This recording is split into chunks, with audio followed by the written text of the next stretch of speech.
going, everybody? It's your boy Chris, man.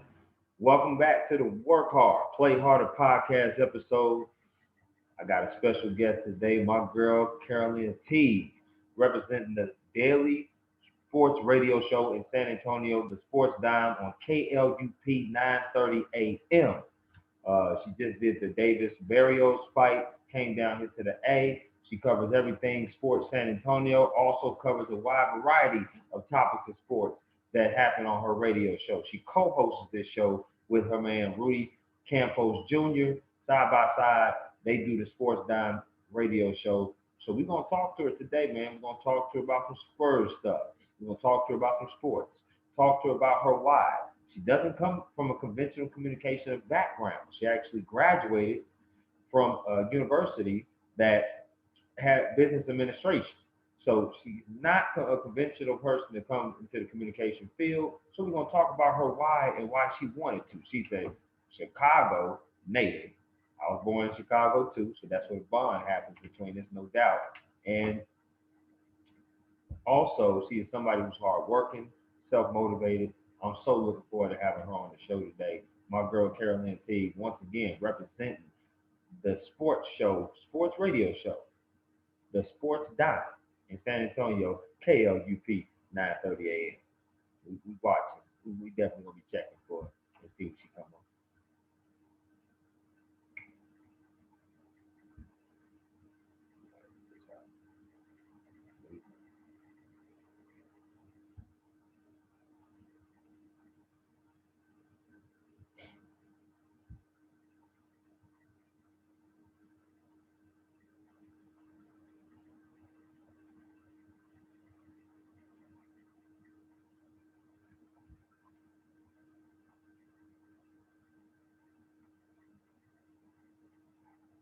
Yeah, y'all shouldn't drink. No doubt.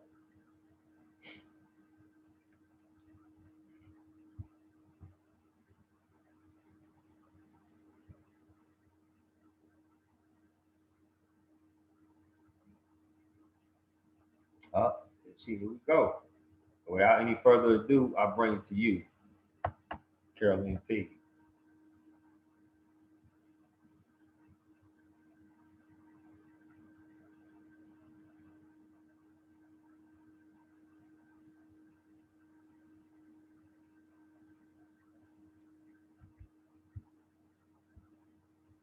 Oh, hey. Well, good morning. How we doing? Good. I'm good. How are you? I'm doing good. I'm doing good. It's always a pleasure, as you know, talking to you, girl. Always a pleasure. Thank you. Thank you for being on my Work Hard, Play Harder podcast. I appreciate it.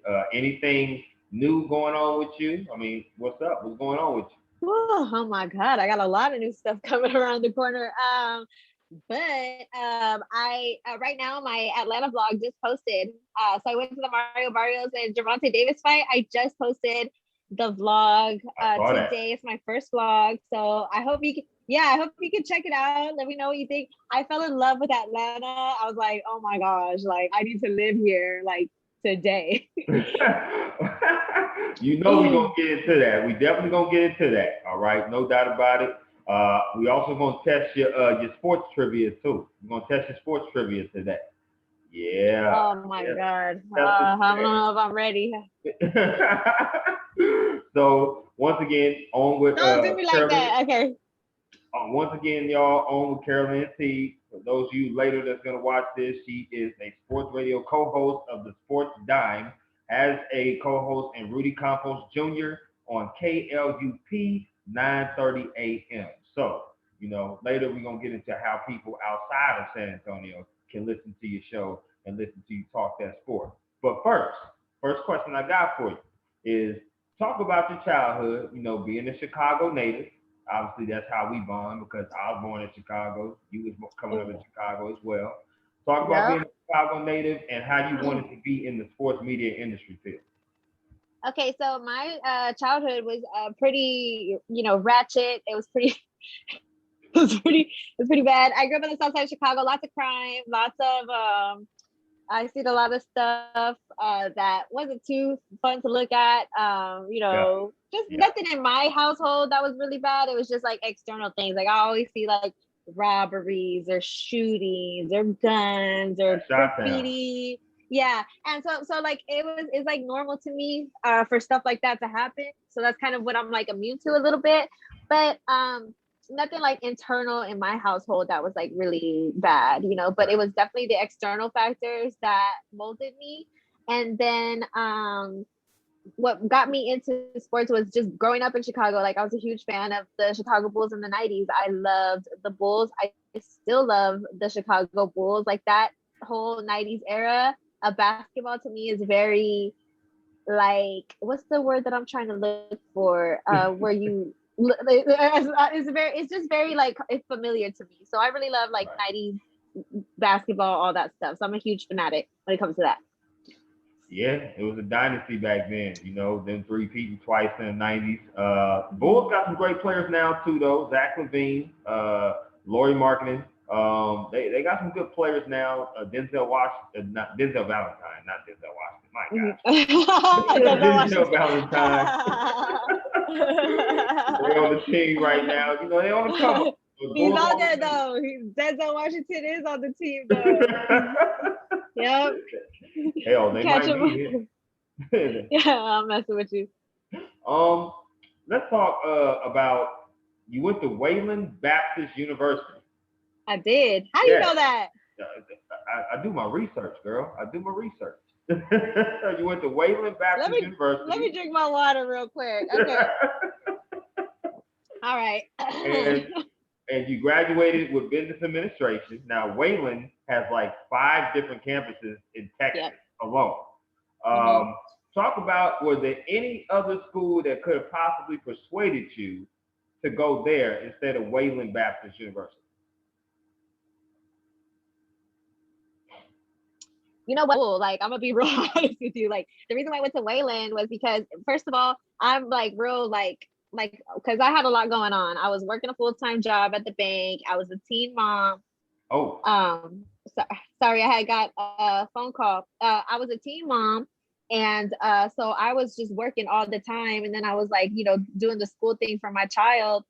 So I needed something convenient, and I needed something fast. I needed my degree fast, and I needed my degree to be close by. So Wayland Baptist was like about 5-10 minutes away from where I lived. Okay. And my coworker had graduated from Wayland. He was like, I got my bachelor's degree just going straight through summers, everything. I got my bachelor's degree in like 3.5 years because I just went straight through. So I was like, I need my bachelor's degree in 3.5 years. So I just started school up the street, and I went straight through my college degree. I took no summers off, no breaks, nothing. I just wanted my degree ASAP so I could have it, because my goal initially was just to make some money. You know, because I was working a bank teller job and I wasn't making anything. And I kind of wanted to be a stripper. I always talk about this. I wanted to be a stripper, but my dad, he was in my life. And I know that if my dad would have found out that I was stripping, then he would have just, you know, I don't know. I think he would have been really disappointed in me. Not saying that it's a disappointing, you know, line of field, but for my dad, he just wanted me to be, you know, walking the straight line, so to say. So I decided to be in banking, make little to nothing. Jesus, I can't even tell you how little they were paying me. And then I just went to school so that way I could go ahead and get my degree. So I went and got it in business. So that's what I wanted to do. Nah, and listen, I appreciate your candidacy. I really do. You know, and nothing against stripping, all that. If you got to make your money doing that, hey, shake your money, make it to me. And the thing is, like, I'm not like I now that I think about it, I'm glad I didn't become one, because like I can't just like smile and be fake in a man's face. Like a lot of women can do that and make their money. I can't be fake in front of a man. Like if you're grossing me out, I'm gonna tell you. If you're getting on my nerves, I'm gonna tell you. So I think I wouldn't have done great in that field anyways. I understand. And listen, you've done pretty damn good for yourself, not coming from a background of journalism. You know what I'm saying? And that's the reason why I brought it up, is because you went the business administration route at Wayland, got your degree, and now you doing your thing on the sports radio. But we're going to talk about some stuff that you did prior to you getting to the sports dime, because we got to highlight that too. But this next question is favorite things. Now I'm gonna ask you some of your favorite stuff, and you just come with the real. Come with the real and tell me what it is. Okay. Favorite food? Yeah. Tacos all day long. Okay. Tacos. What kind I of can tacos? eat any kind of taco. Free tacos are my favorite. Free tacos, and then after free tacos, then it's any taco I like. If it was up to me, I like homemade corn tortilla, with some chicken, avocado, all that stuff. Load me up. So good. Yeah, I love like tacos. That. Okay. Yeah. I'm with you on that. That sounds good. Favorite music genre? Rap. I like it. I like rap. I like rap because I feel like I like rapping in the car by myself. Maybe we'll get you to spit a bar on here or two. Maybe we'll. Maybe. Favorite movie genre? Honestly, I really don't watch movies. But I really like chick flicks. I like chick flicks, like Mean Girls. Notebook. Yeah, no, that's too emotional for me. I like, but it is kind of like down that line, like okay. Made in Manhattan with Jennifer Lopez. Wow. I don't really watch movies. I just like those rom-coms, like that make me feel good. Sex and the City. Like I don't like to watch gory shit. Like I don't like horror. I don't like none. I mean, I don't want to watch that unless I have to. I like The Conjuring though. I like The Conjuring.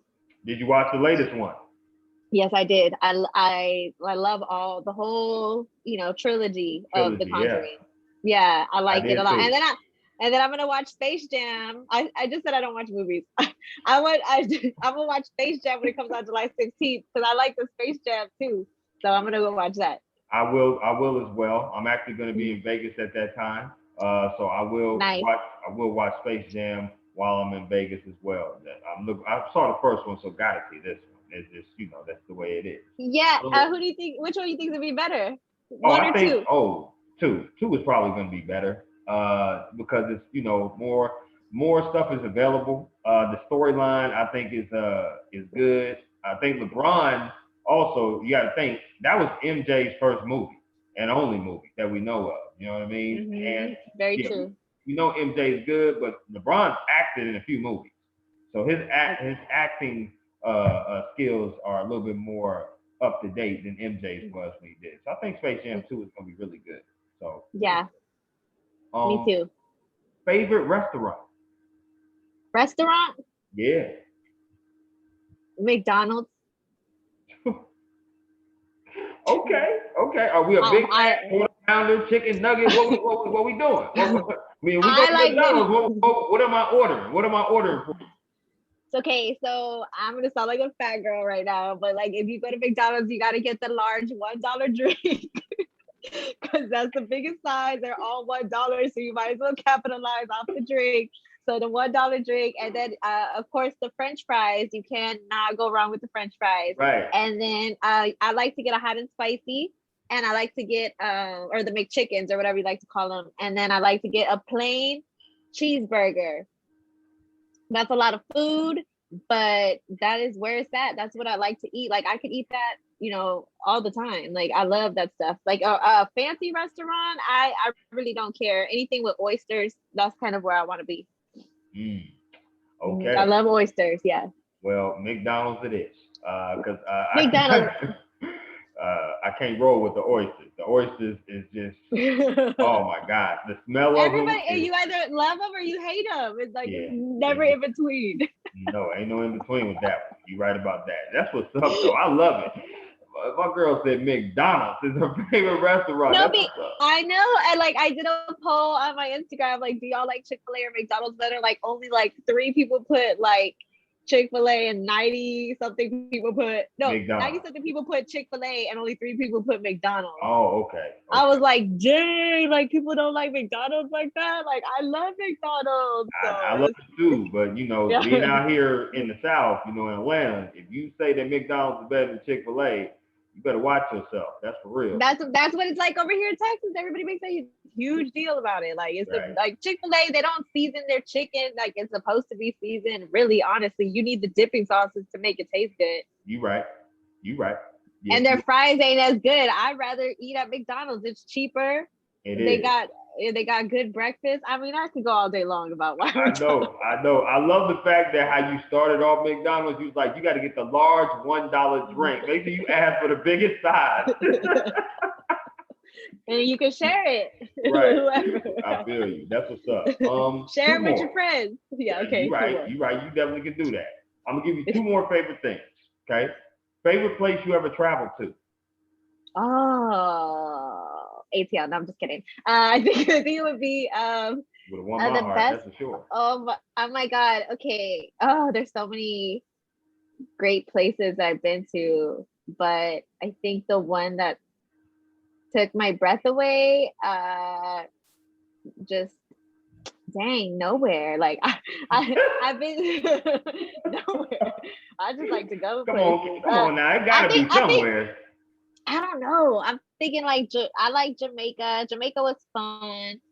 But I really like Puerto Rico. I think I saw a lot of different things in Puerto Rico. So Puerto Rico was fun. I like Puerto Rico because they had a rainforest, and I never been to a rainforest, and I was cool like being at a rainforest. So that was fun. That is on the bucket list for me, no question. You need to go. You don't even need a passport. Oh, I didn't know that. I did not know that. Yeah, you can it's U.S. territory, so you just book a flight and go. Well, that's on the bucket list for sure. 2022, Puerto Rico, no doubt. Last thing I'm gonna ask you is your favorite alcoholic drink. Oh, I like Jameson Pickleback. What the hell? It's a Jameson, a shot of Jameson, and then a shot of pickle juice, and you take it together, and a lot is really good. Don't knock it till you try it. Everybody always says that. So you would say the weirdest shit to combine pickle juice and Jameson. Wow, I did not expect that at all. But you're right. I gotta try it. I'm Hennessy. I'm a Hennessy guy. So I've never tasted Hennessy, and everybody loves it. I need to try it. Oh my gosh, Carolina, we about to drop the call. This is ridiculous. You ain't never had Hennessy. We need to finally meet up. We can have a good time. That's what we need to do. Sure enough, I'm with that. Okay, so I noticed you was in the 2017 Rock the Mic Challenge. A part of the ESPN challenge in San Antonio. Yep. Explain to me what exactly is Rock the Mic Challenge, and you actually won the event. Yep. And what did it entail? What did it entail? So basically, what you have to do is you have to do an audition tape or whatever. There was like over 150 entries from what I was told, and then they picked the top 12. I made it to the top 12. Then after the top 12, if you get the most votes, then you made it to the top 4. So I was hustling votes. Like when I tell you I was hustling votes, that's what I was doing. I got over 12,000 votes. Wow. I was like, I am not gonna not make it to the top 4. I was hustling votes like crazy. And then I think people like to overlook that part, the hustle part. Because a part of the sports game is a hustle. It is. So it's a lot of it is hustle, a lot of it, which is the majority of it, to be honest. So when you see me getting 12,000 votes, just know that my hustle game has always been strong. So I made it I got the most votes. I got 12,000 votes. And then I went, and then at the top 4, then you go to the final round, and then you go on the air, you give your take, and then whoever has the best take wins. So I was sitting there with the other 3 guys, and I was like, it was majority men that entered the competition. I was sitting around with the guys, I was acting stupid. I was like, who is that? What team is that? Like I didn't want them to know that I was ready to go. You know what I mean? So I was just So I was just like acting dumb, like, well, who is that on TV? Like, oh, okay, Suns, Phoenix Suns, what's that?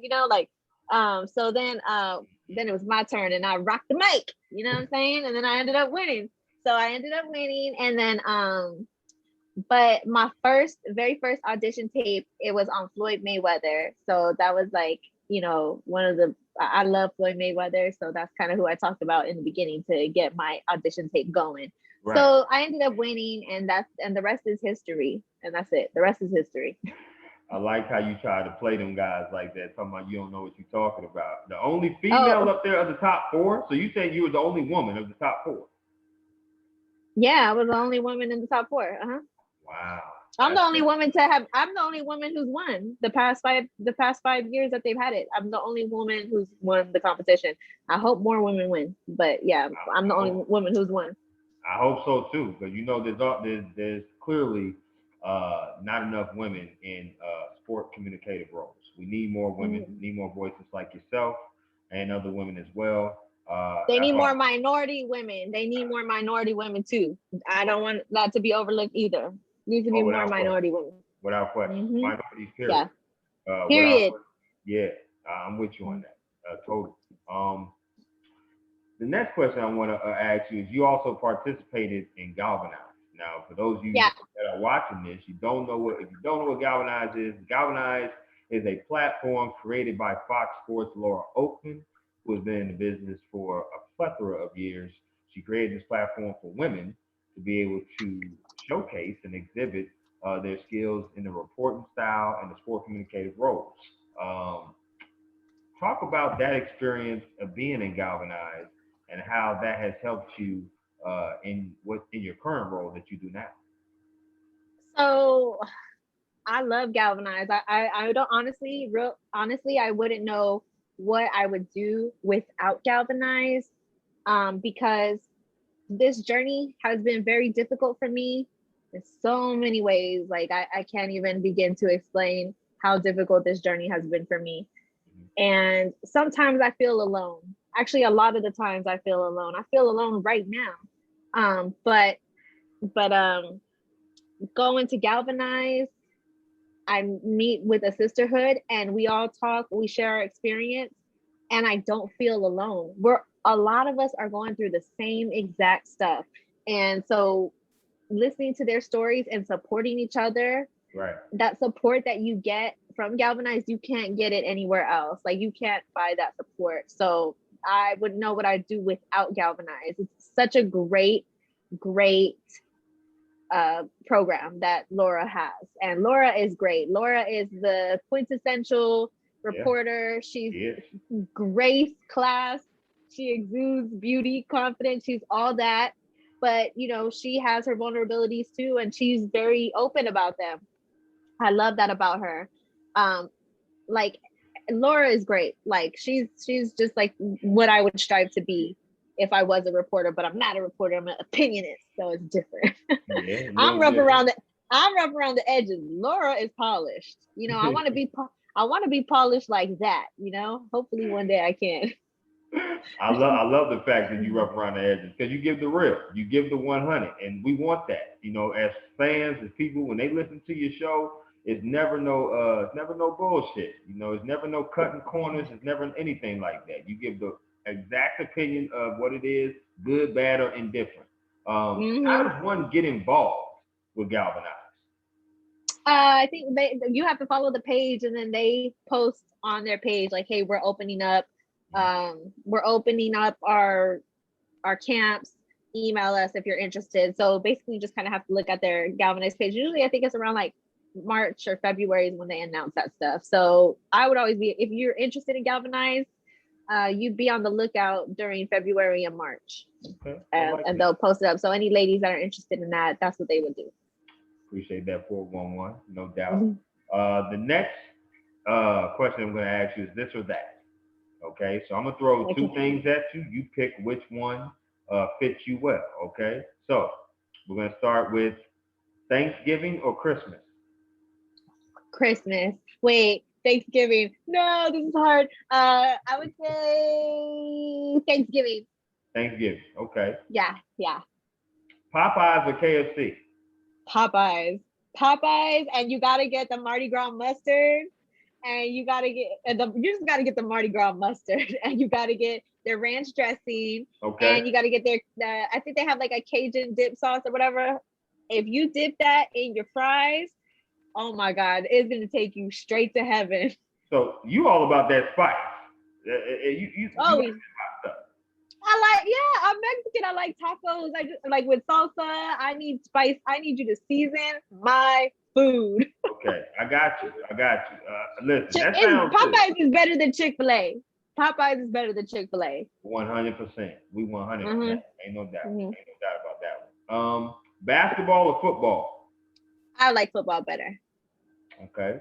I'm a football girl. Or bowling? Softball or bowling? Mm-hmm. I like to play bowling, but I'd rather watch softball. Okay. We're gonna let you roll with that. We're gonna let you roll with that. MJ or LeBron? MJ. Come on now. Come on now. Brady or Montana?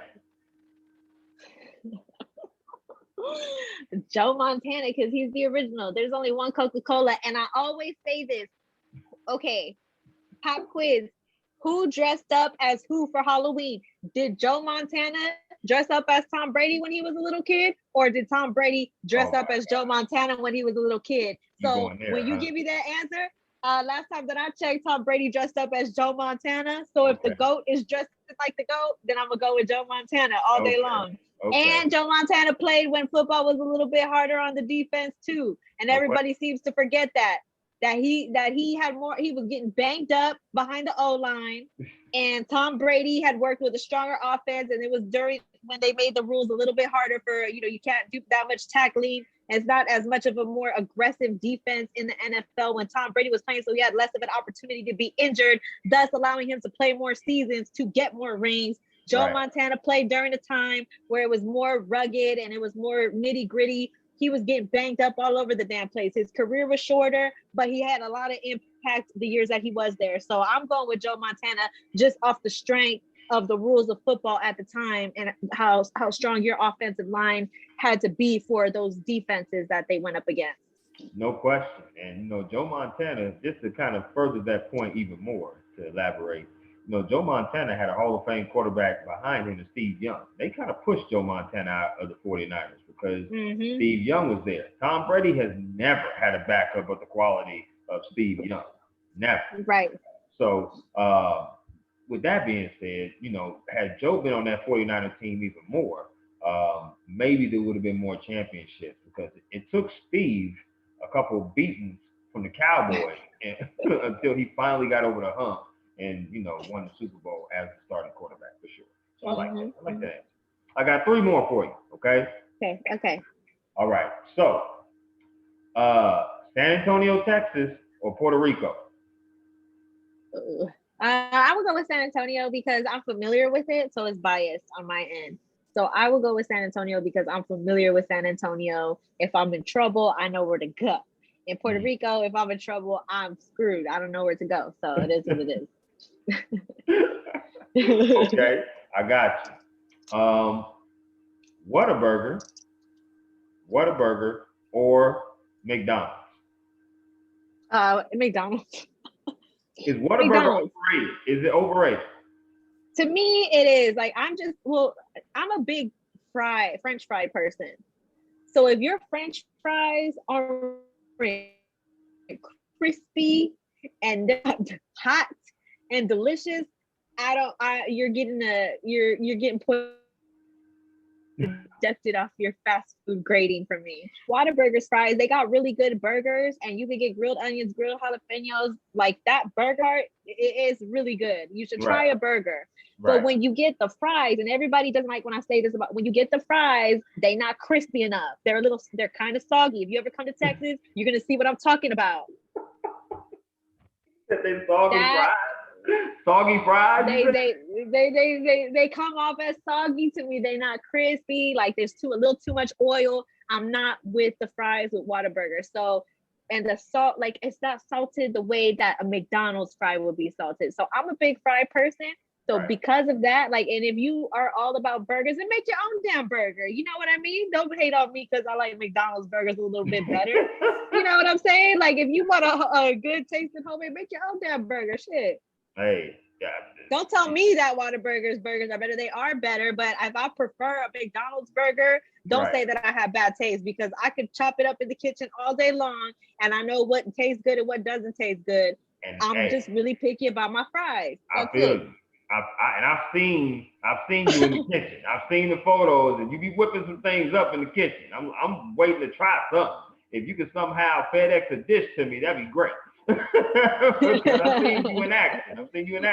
And you do your thing. That's for sure. Last one: drive-in or movie theaters? Ooh, I like to sit in the movies, so I would say movie theater. And then if I get popcorn, I don't want my car to be a mess. And I have kids, so if you're in the back trying to make a mess, I'd rather let the movie theater clean it up. I know it sounds really lazy, but that's right. That's real. I'd rather be in a movie theater. Yeah, me. Yeah, that's awesome. I don't know about everybody else. Me. So, you know what we got to do next. We got to talk about how you got to the sports dime. Okay. Yeah. In-ring announcer before that. You was a freelance writer before that. You did Galvanize. How did you get to the sports dime on that radio show? I am still a ring announcer. Just wanted to let you know, I'm still a ring announcer. I got another event coming up in 2 weeks. So I'm still a ring announcer. Okay. On my, I got to update my resume because I don't know. I can't write a resume. But the way the sports dime went down is basically it was just a lot of action, because I said I'm the only woman who has won the Rock the Mic challenge. But I'm also, people rarely know that there's 5 winners. Out of all 5 winners, I am the only person out of everyone who won who never got a spot on a radio show. I'm the only one. Everybody, all the other 4 winners, they either had their own shows on ESPN, they were either a co-host, right? But I never got that opportunity. So that really took a toll on my confidence. It did. It really did. So I had an opportunity to go to the ticket.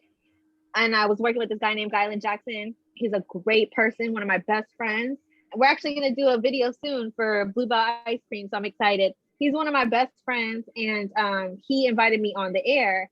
He sees like a vision, and he's a Black man. And he was like, I'm a Black man, I have a spot on the air. I'm going to bring on a woman, because I feel like women is where it's at. So people pointed him in my direction. He found me, discovered me. Okay. In the organization.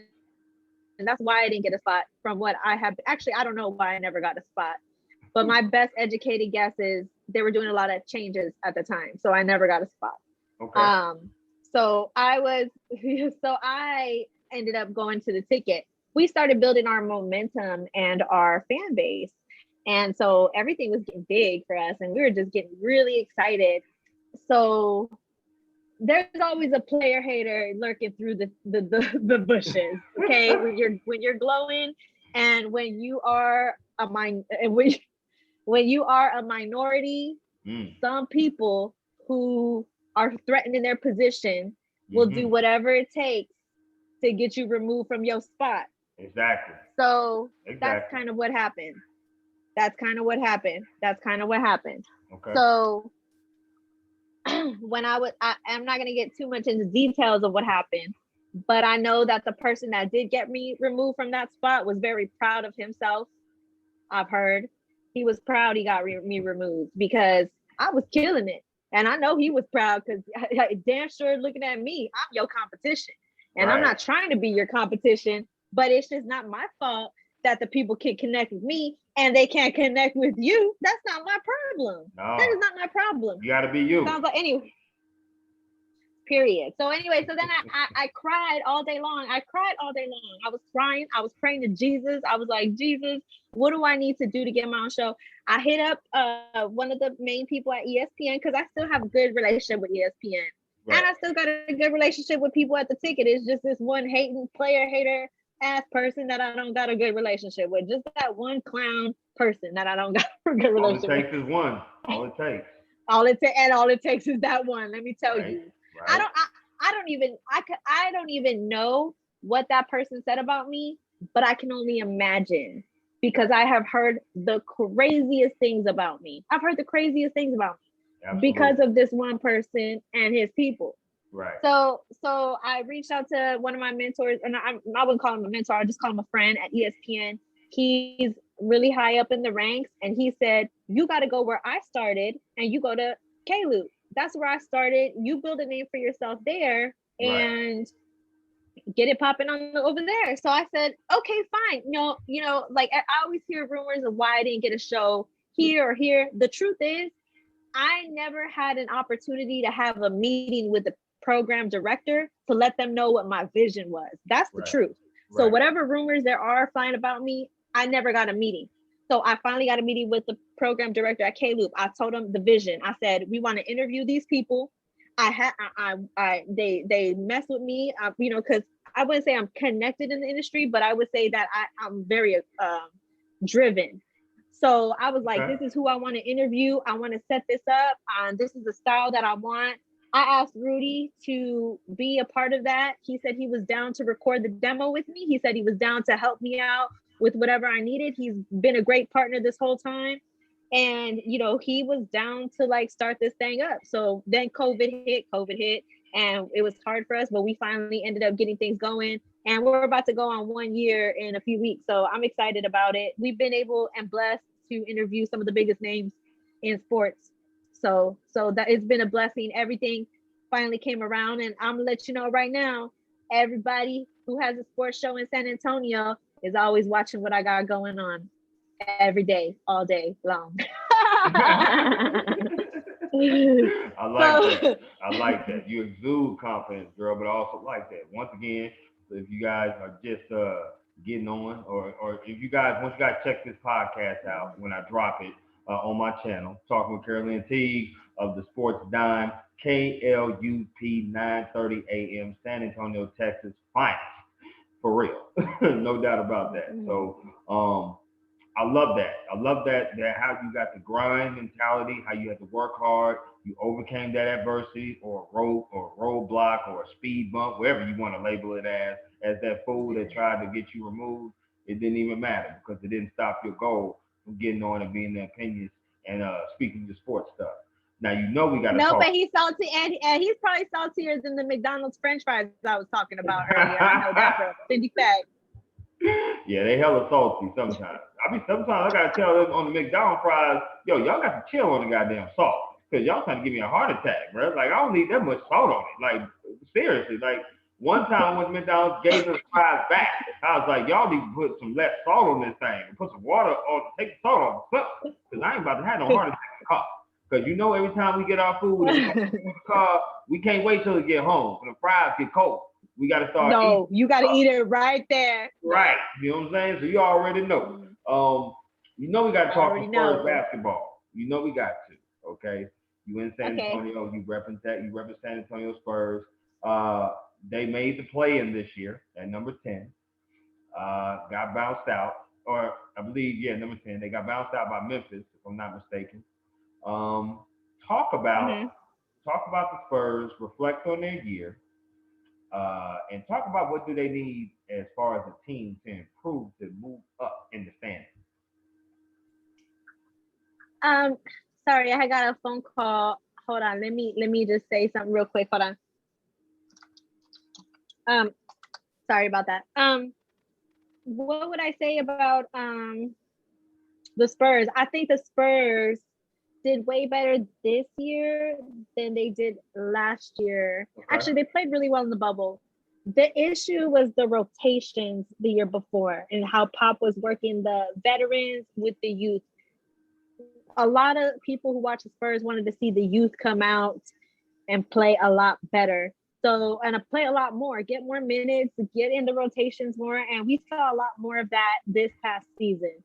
So I think the key for the Spurs to continue to grow is, number one, they need a big. They need a big for sure, like a center that stands out. I think Jakob Poeltl and Lucas Samanic, they're great people, but I don't know if they cut the cloth for like a true big, like right. Guys, people are looking for like a Tim Duncan of that nature, but they need somebody who's going to lead the pack as a center. I think they're good around all their other pieces. It's just that needing a strong center is that most important thing for the Spurs. And also, just getting more time to develop the youth. I think a lot of Spurs fans are spoiled, and they are used to a 23-year run in the playoffs, and they're disappointed that they haven't made it the past 2 years. Every team goes through a rebuild phase. It takes about 3 to 5 years. I would say we're in year 2. So I would say, like, give it a couple more years and see where the Spurs end up. They got a great coach, Coach Popovich. I don't know how much longer he has left. There's rumors that this is the year he retires and Becky Hammond might take the reins or whatever. But I think that, the Spurs had a great dynasty and everybody just needs to relax. I feel that a lot. They got a lot of good young talent. I like Deontay Murray. I like Lonnie Walker IV. They do got to make a decision. I like Keldon Johnson is one of my favorite players. Absolutely. Keldon Johnson, DeJounte Murray, Derek White is good on defense. There's a ton of people that they have talent. It's just needing that center piece. And right. I feel like that's going to gel everything all together. That's just what I think. Without question. They got to make a decision on DeMar DeRozan though, as well. What are they going to do with DeMar? Are they going to trade him, keep him? Obviously, rumors were going around that he may go to the Lakers. Obviously, that's his hometown. So I would like that personally as a Lakers fan. That'd be amazing. Of course. He would be great on the Lakers. Like, he's honestly, he gets a lot of flack here from a lot of scrubs who are fake GMs and fake coaches and stuff. But I think he's done a fantastic job offensively and defensively. He's grown a lot this season. He's a little bit more consistent on defense and offense than he was the year before. I would like to see him on the Lakers because I feel like if anybody deserves like a championship, it's probably DeMar DeRozan because he's just he's loyal. He's got great character. And I just think he's an all-around good person. I feel like I feel like Chris Paul deserves a championship, and the other person on my list who I think is DeMar DeRozan. So I would like for him to go to the Lakers. I feel like the Lakers could get one with DeMar DeRozan. Absolutely. We may have to give up Kuz, may have to give up another player or two, but I would like DeMar DeRozan in purple and gold as well. That's for sure. Well, now it's time. It's time for some sports trivia. How good are you at the game of trivia, period? How good do you know your sport? I don't know. It just depends. When I'm given pop trivia, I'm not that great, but I mean, we'll see what happens. Okay, we got questions. Now, these questions are not terribly hard, but as we continue to ask, they will get a little bit harder. Okay. Okay. Start off very cupcake. So, the first question is, name the years the Spurs won their titles. 99. That's one. 2014. That's two. 2008, I think. No, damn it. I always forget. One more wrong. Okay. 2003. That's three. Okay. How many? They got 5, right? Okay. Let's see. He won that one. He started crying. Let's see. Hold on. 2005.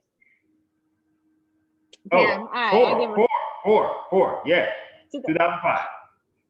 Sorry. 2000. Does that count? Yeah, that counts. You get one more. Okay. So 98, 2003, 2005, 2014, and I'm gonna say 2007. Correct. You are correct. Yay! We won for one. We won for one so far. Okay. Yay, okay. So you got them all right. Now, here's the next question. What is Aaron Rodgers' record in NFC Championship games? What is his record in NFC Championship games? That's right. That's funny. I like how it's not Super Bowl. Okay, let's see. I have no idea what his record is. No idea. I'm gonna go with. I think he's made how many appearances? I say he made like 9 appearances. Am I wrong? I'm way off. I have no clue. I don't care about him. See, this is the fun part. It's okay. He's actually 1-4. He became 1-4. Remember, he's won one Super Bowl, and he lost his recent one was against Brady last year in the NFC Championship game. So, okay, well, good. I know that. So when people ask me that question, I know now because you taught me. So I'm happy about that. That's but I like how you said NFC Championship. You never said Super Bowl. Oh no. So that's all that matters to me. All right, I'm with you, girl. I'm with you. Here's the next question. What year did Matt Ryan win MVP? Was it the year that the Atlanta lost to the Patriots? Yeah. What year was that? That was the Super Bowl. What year was that? Shit. I don't know. I'm gonna go with 2010. Well, you get a half point because you did say the Super Bowl that they played in, but it was 2016. 2016 is when he won the MVP. But yes, that same year, Atlanta did play the Patriots, and Patriots came back and won the game. Okay, I'm so bad at that. All right. It's okay. Do I like football more? Shit. I was like, damn. I was like, hold on. You just said you like football. I like watching it. I don't like remembering it. Okay, you have 3 more questions to redeem yourself. All right, here we go. How many times have Coach Popovich missed the NBA playoffs as Spurs coach? A few times. I think probably like 4 or 5. No, wait. Yeah, 4 or 5. 4 or 5 or 6, something around there. As a head coach? As a head coach. Okay, let's see. Hold on. Missed the playoffs. He became head coach. Missed the playoffs. Yeah, hold on. Here it is. Okay. Let's see. I say 3. Is it 2? Is it 4? What is it? 1. He's only missed it once. No, he missed it this year. No. And they missed it last year. He got into the play-in. The play-in is a part of the playoffs. Oh, Lord, you give me a trick question. And he in the bubble, he missed the playoffs in the bubble. But he has not. Yeah, he missed the playoffs in the bubble. That's and then so the Okay, all right. I'll give you that. All right. It's okay. It's okay.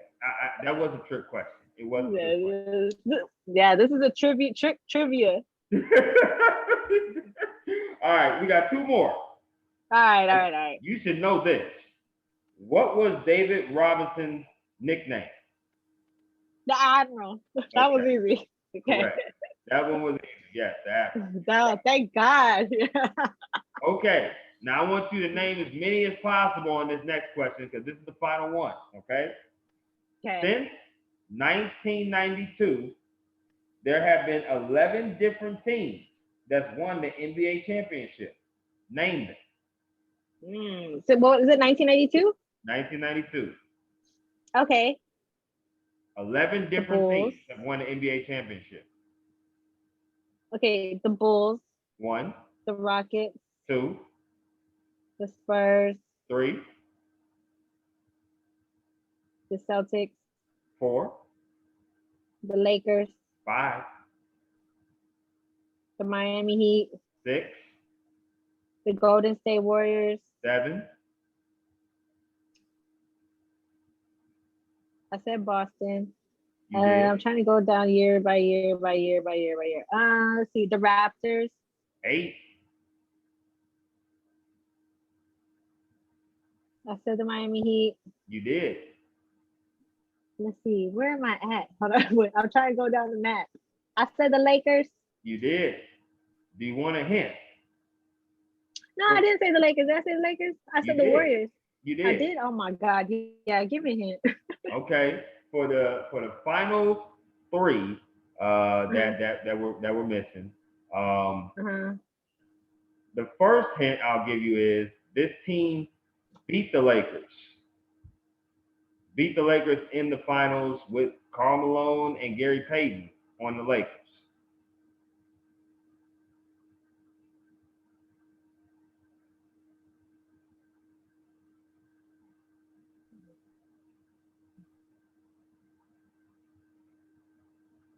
Okay, I'm gonna let you think about that. Here's the other hint for the other one. Okay, yeah. This was the first year that the Big Three in Miami came together. This team beat them. God dang, I should know this. Like I should know this. This is like very simple. Okay. Because damn. Okay, here's like the last it's right hint. there. Here's the last hint for the last one. Okay. Oh, the Cavaliers. The Cavaliers. Hold That's on, the 9. Cavaliers won So one. now you're missing Okay, 2. there you go. You're missing 2. Yeah. So I gave you the first hint for one of them. They beat this Lakers team with Karl Malone and Gary Payton on the Lakers. Jesus Christ, why can't I get this right? Hold on, let me think real quick. I got a super think. Hold up. The Mavericks. That's 10. You're missing one team. I got to put my thinking cap on. Damn. Okay, so it's on the tip of your tongue. I can see it. I can see that. I can see I know. It's like I'm like. I can see the wheels rolling. And girl. this is the one. This is the Karl Malone one, right? Why can't I get this right? It's on the tip of my tongue. I don't want to give up. It's not the Pacers. It's not the Bulls. Not the 76ers. No. Damn. Okay. I got. All right. Damn, I'm gonna give up on that. Actually, I should have gave you a better hint, but I thought that hint would give it to you. It's actually the team that the Spurs beat in the 2005 finals. Which was the Detroit Pistons. Oh, that's right. They did beat the Detroit Pistons. I'd be forgetting about them. Damn, the Pistons beat the Lakers the year before. So damn, I was close. I almost had them on. That's 10. Damn. You did get 10 out of 11. I'll give you that. That's not good. That's not good enough. That's not good enough. I wanted all of them. You was good. I like that. I do. Let me ask you, what are some of the challenges that you face in the industry, in this industry, and how do you overcome them? Oh, what you want to do? Pull up a chair. You know what I mean?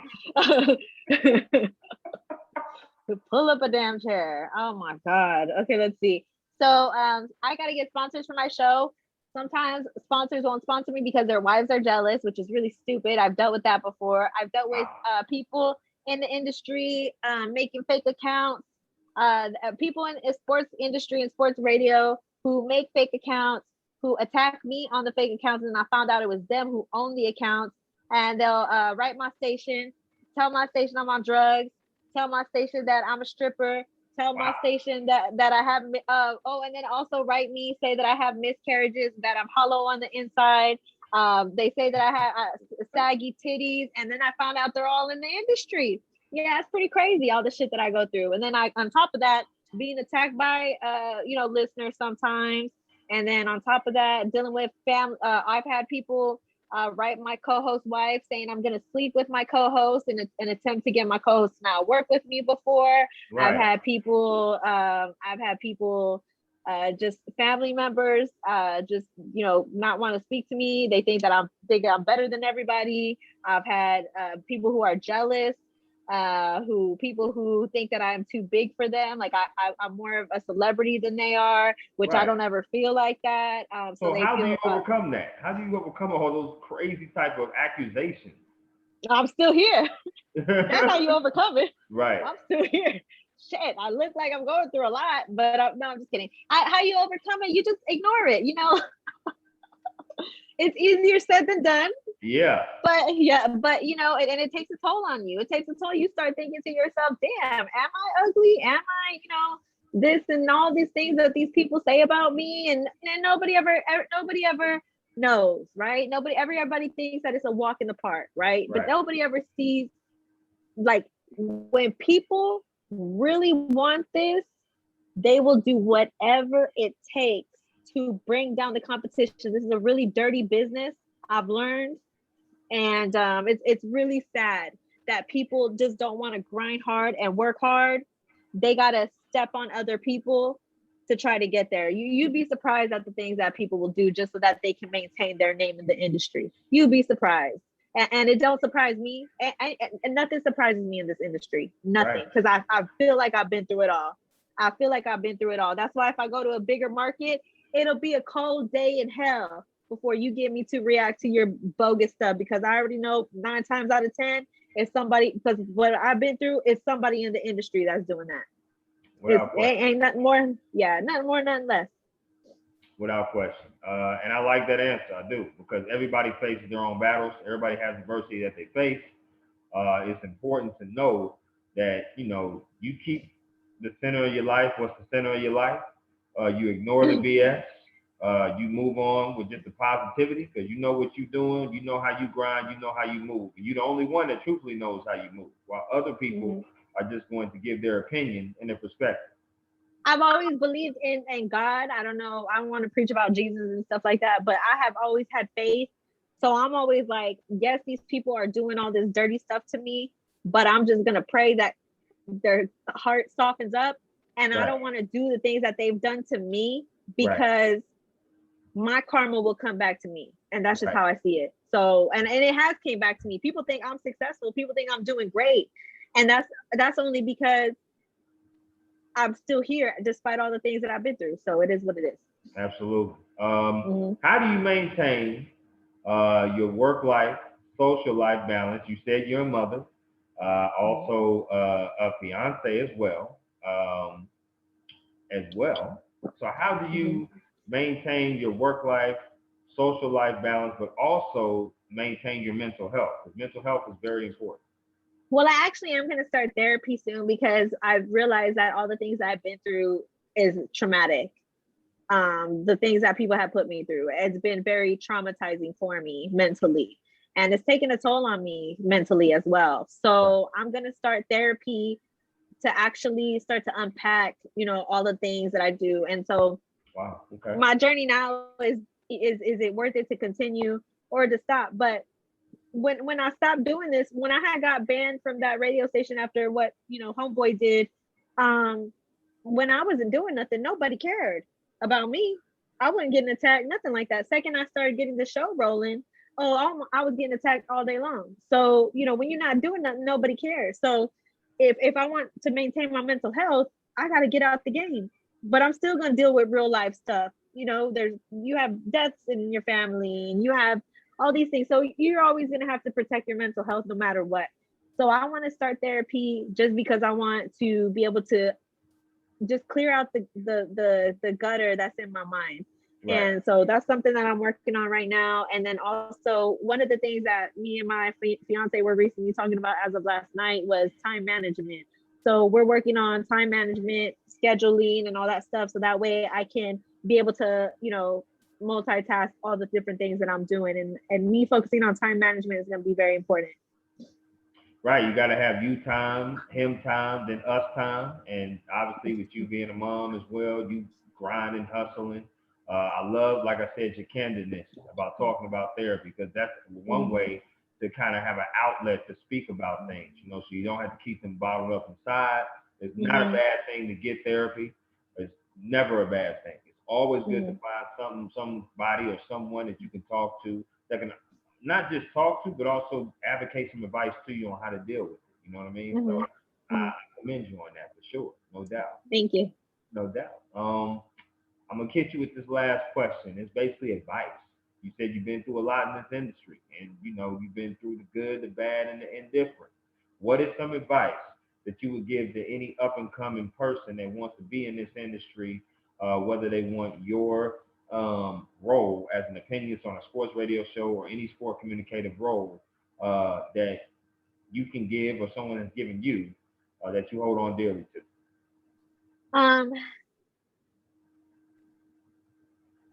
One of the best pieces of advice I gotten was from somebody who's national, and they told me that stay humble, and no matter how big you think you are, you still ain't ish. And so that, there's people doing way better than you and way more than you. So I always keep that in the back of my head. And I think that's helped me a lot. Staying humble has helped me a lot in this industry, because I see people with egos and it works for them. I don't have an ego.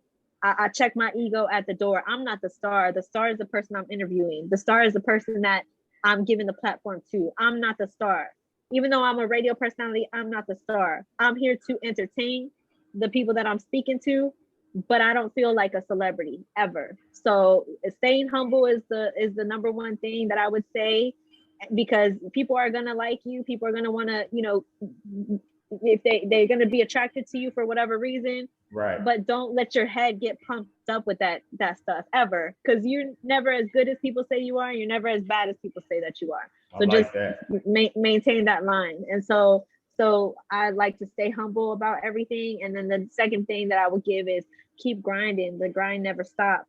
And hopefully, and keep grinding and have faith. Don't give up. That's my advice that I would give to people. I love that. You're never as bad as people say you are. You're never as good as people say you are. Staying humble is definitely key. It also keeps you motivated, keeps you with a purpose while you're doing what you're doing. Because if you ever get complacent, that's the worst thing that you can ever be, is complacent, thinking that you got it made, for sure. I did say that was the last question, but I lied. I'm sorry. I definitely I gotta ask you about your time here in Atlanta covering the Barrios and the Davis fight. Now, if Barrios is San Antonio's own, correct? Yes. Right. He's the first San Antonio boxer to get a pay-per-view headline event in 25 years. First boxer. So I was like, I have to be there. And you came, and listen. Like I said, I'll check the vlog out later. You have to. You have no choice. Yeah, you have no choice. I did this interview. You need to check out the vlog. and you got to comment too, and you got to share. You got to do all that. You owe me big time. Well, ain't no question. Chris. Ain't no question I'm gonna do all that. Now I'm gonna have to comment, share, because we're gonna do it all. Because you my girl. Already. Yes, indeed. But your time here, I want you to break down that fight as a opinionist, analysis. Because I saw it, I watched it, and I was like, wow, this is a very good fight. But to me, it was no question that Tank definitely won the fight. No question about that. What did you see in your eyes? So Tank won the fight because he got the knockouts out. But when you're looking at the card, he was down in the unofficial scorecard up until round 11, because Barrios, if you're watching the fight, Barrios was doing some jabs with his right hand, but he wasn't necessarily jabbing. He was just tapping his forehead. Those were counting as landed punches. So I feel like the Barrios camp was playing a more methodical method of boxing. So those landed punches counted. So he was officially up on the unofficial. He was up on the unofficial scorecards, not only for that reason, but also for his defense and the landed punches that he actually did get. Gervonta Davis was landing punches. He punched with a lot of power, a lot more power than Mario Barrios did. But when you're looking from a strategic standpoint, he was up in the unofficial scorecard. Wow. So that is when Floyd Mayweather came in round 10, went to Davis's corner and if you look at the vlog, when you watch the vlog, at the end of the post-game press conference, Gervonta Davis said that's what his motivation was. Floyd Mayweather getting in his corner saying, hey, you're down on the unofficial scorecard. You need to step it up or you're going to lose this fight. And so that's the motivation that Gervonta Davis needed to get the knockout. He was like, there's no way that they're going to win if the knockout doesn't come in place. And I think that's all the motivation that he needed. And he ended up getting that knockout in round 11. And it was a great fight. Very great fight, offensively and defensively. If you're an offense fan, great fight. If you're a fan of just the sport in general, just they put their heart out in the ring. I spoke to Barrios' camp right before the fight, and they stated that Mario was going to leave his entire heart, and he put his heart. He's not going to leave that ring without putting his entire heart and soul into it. He was knocked down twice in the 8th round and he got up. And that's just a testament as to what his camp was telling me. He's able to get up and play with everything that he's got, or fight with everything that he's got, and get back up and keep going. So it was. Then afterwards, the post-game press conference happened. I spoke to Barrios' camp right afterwards, they just looked really sad. I felt really bad for them because, you know, I never got emotional over a fighter before, but just knowing that they're good people and just seeing like how they put their, it made me see things from a different lens. These people put their entire lives into the sport of boxing. Right. Absolutely. So to come out with a loss is devastating. Absolutely.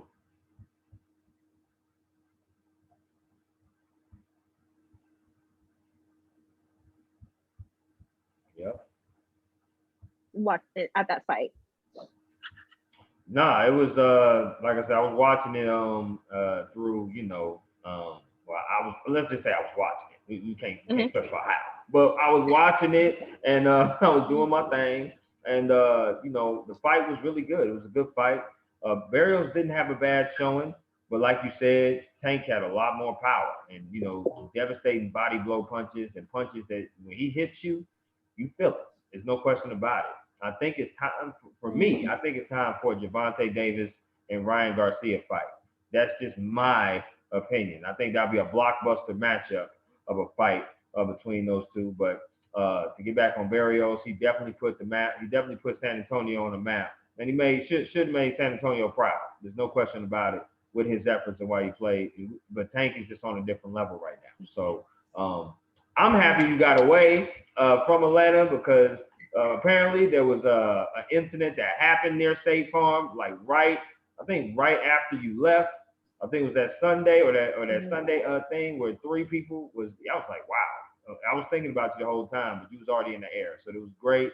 I'm glad that you got away for that. But just crazy type of stuff that's going on in this world, and good thing that you came down from San Antonio. I was able to cover the fight. Now you say you had a whole lot of new stuff on the horizon. What are you cooking up? What's new content that we can expect? I just expect more of the same. I'm gonna do more vlogs. I feel like I want to do more vlogs, just vlogging my experiences because I feel like it would be cool for people to see that. And then I'm just working and grinding on the radio, and that's really much what I got going on. So I'm gonna be coming out with some new things, and you're gonna hear some new news coming up. Nothing too major, nothing too crazy. Just the same thing, different day. You know, keep working, keep hustling, keep grinding. That's it. I like that. Now, how can people outside of San Antonio? We know you're on 9:30 a.m. KLUP. How can people outside of San Antonio listen to you? Well, you can listen to me all day long. You can follow me on Instagram and Twitter. My Instagram is at Carolina Teague _. And you can also check out my vlogs.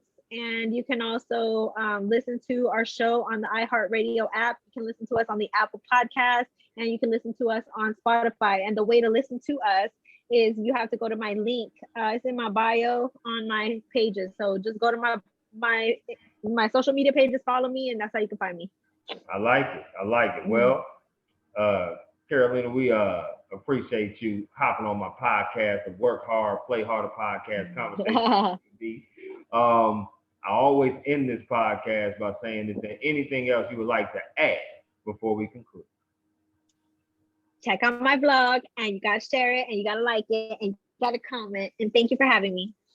No question about it. You enjoy the rest of your Thursday, and I'm gonna get up on that immediately after this podcast. Take care, girl. Bye. Thanks. Bye.